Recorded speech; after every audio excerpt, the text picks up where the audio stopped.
10th prelims ആയിക്കോട്ടെ degree prelims ആയിക്കോട്ടെ കേരളത്തിലെ ദേശീയ ഉദ്യാനങ്ങൾ എന്ന ടോപ്പിക്ക് വളരെ ഇമ്പോർട്ടൻ്റ് ആണ്.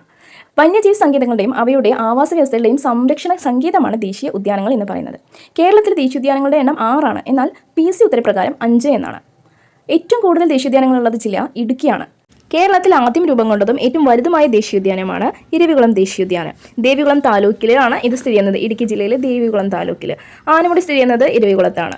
അതുപോലെ തന്നെ ഇവിടെ സംരക്ഷിക്കപ്പെടുന്ന മൃഗമാണ് വരയാട്. വരയാടിൻ്റെ ശാസ്ത്രീയ നാമമാണ് നീലഗിരി ട്രാഗസ് ഹൈലോക്രിയസ്. തമിഴ്നാടിൻ്റെയും സംസ്ഥാന മൃഗം വരയാട് തന്നെയാണ്. ഇരവികുളത്തെ വന്യജീവി സങ്കേതമായി പ്രഖ്യാപിച്ചത് 1975-ലാണ്. എന്നാൽ ദേശീയോദ്യാനമായി പ്രഖ്യാപിച്ചത് 1978-ലാണ്. ഒരു കറണ്ട് അഫയേഴ്സ് ഫാക്റ്റും കൂടി പറയാം. ഏഷ്യയിലെ ആദ്യ കാർബൺ നെഗറ്റീവ് ദേശീയോദ്യാനമാകാൻ ഒരുങ്ങുന്ന കേരളത്തിലെ ദേശീയോദ്യാനമാണ് ഇരവികുളം. കേരളത്തിലെ ആദ്യ ഫെർണിയം നിലവിൽ വന്നത് ഇരവികുളത്താണ്. രണ്ടാമതായി വന്ന ദേശീയോദ്യാനമാണ് പെരിയാർ. അതും ഇടുക്കി ജില്ലയിലാണ്. 1982-ലാണ് നിലവിൽ വന്നത്. ഇവിടുത്തെ ഏറ്റവും ഉയർന്ന പ്രദേശമാണ് കോട്ടമല. പെരിയാർ സ്ഥിതി ചെയ്യുന്നത് പീരുമേട് താലൂക്കിലാണ്. അടുത്തത് സൈലന്റ് വാലി. കേരളത്തിൻ്റെ നിത്യഹരിതവനം, കേരളത്തിലെ ഏക കന്യാവനം, കേരളത്തിലെ ഏറ്റവും വലിയ മഴക്കാട് എന്നെല്ലാം അറിയപ്പെടുന്നത് സൈലന്റ് വാലിയാണ്.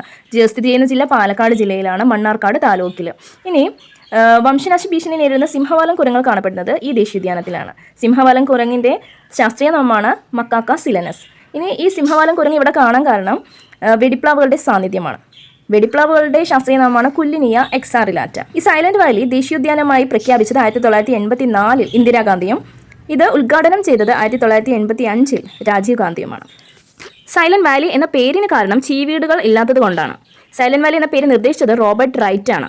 ഏറ്റവും കൂടുതൽ ജൈവ വൈവിധ്യമുള്ള ദേശീയോദ്യാനമാണ് സൈലന്റ് വാലി. 25-ാം വാർഷികത്തോടനുബന്ധിച്ച് സ്റ്റാമ്പ് പുറത്തിറക്കിയത് 2009-ലാണ്. ഇനി സൈലന്റ് വാലിയിൽ കണ്ടുവരുന്ന ഗോത്ര വിഭാഗങ്ങളാണ് ഇരുളർ, കുറുമ്പർ എന്നിവ. സൈലന്റ് വാലിയിലൂടെ ഒഴുകുന്ന നദി കുന്തിപ്പുഴയും സൈലന്റ് വാലിയിൽ നിന്ന് ഉത്ഭവിക്കുന്ന നദി തൂതപ്പുഴയുമാണ്. സൈലന്റ് വാലിയെ റിസർവ് വനമായി പ്രഖ്യാപിച്ചത് 1914-ലാണ്. സൈലന്റ് വാലിയെ ദേശീയോദ്യാനമായി കേന്ദ്ര സർക്കാർ പ്രഖ്യാപിച്ചത് 1984-ലാണ്. സൈലന്റ് വാലിയോട് ചേർന്ന് സ്ഥിതി ചെയ്യുന്ന തമിഴ്നാട്ടിലെ ദേശീയോദ്യാനമാണ് മുക്കുറുത്തി ദേശീയോദ്യാനം. ആനമുടി ചോലയെക്കുറിച്ച് പറയുകയാണെങ്കിൽ ഇവിടെ ഓർത്തിരിക്കാനുള്ളത് 3 റിസർവ് വനങ്ങളെക്കുറിച്ചാണ്.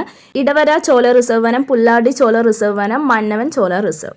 മതികെട്ടാൻ ചോല സ്ഥിതി ചെയ്യുന്നത് ഉടുമ്പൻചോല താലൂക്കിലാണ്. മതികെട്ടാൻ ചോല ദേശീയോദ്യാനത്തിലെ ഏറ്റവും ഉയർന്ന പ്രദേശമാണ് കാട്ടുമല. ഇനി മതികെട്ടാൻ ചോലയിൽ നിന്ന് ഉത്ഭവിക്കുന്ന നദികളാണ് ഉച്ചിൽ കുത്തിപ്പുഴ, മതികെട്ടാൻ പുഴ, ഞണ്ടാർ എന്നിവ. ഈ ദേശീയോദ്യാനത്തിന്റെ വടക്കുകിഴക്കൻ അതിർത്തിയിൽ സ്ഥിതി ചെയ്യുന്ന ആദിവാസി കോളനിയാണ് മുതവൻ. അടുത്തത് പാമ്പാടുംചോല. കേരളത്തിലെ ഏറ്റവും ചെറിയ ദേശീയോദ്യാനമാണ് പാമ്പാടുംചോല. പശ്ചിമഘട്ടത്തിന്റെ കിഴക്കിൽ സ്ഥിതി ചെയ്യുന്ന ദേശീയോദ്യാനമാണ് പാമ്പാടുംചോല. ആനമുടിച്ചോല, മതികെട്ടാൻചോല, പാമ്പാടുംചോല ഇവ മൂന്നും 2003-ലാണ് നിലവിൽ വന്നത്. കേരളത്തിൽ 7-മതായി പരിഗണിച്ചിരിക്കുന്ന ദേശീയോദ്യാനമാണ് കരിമ്പുഴ ദേശീയോദ്യാനം. അതും കൂടി ഓർത്ത് വയ്ക്കുക.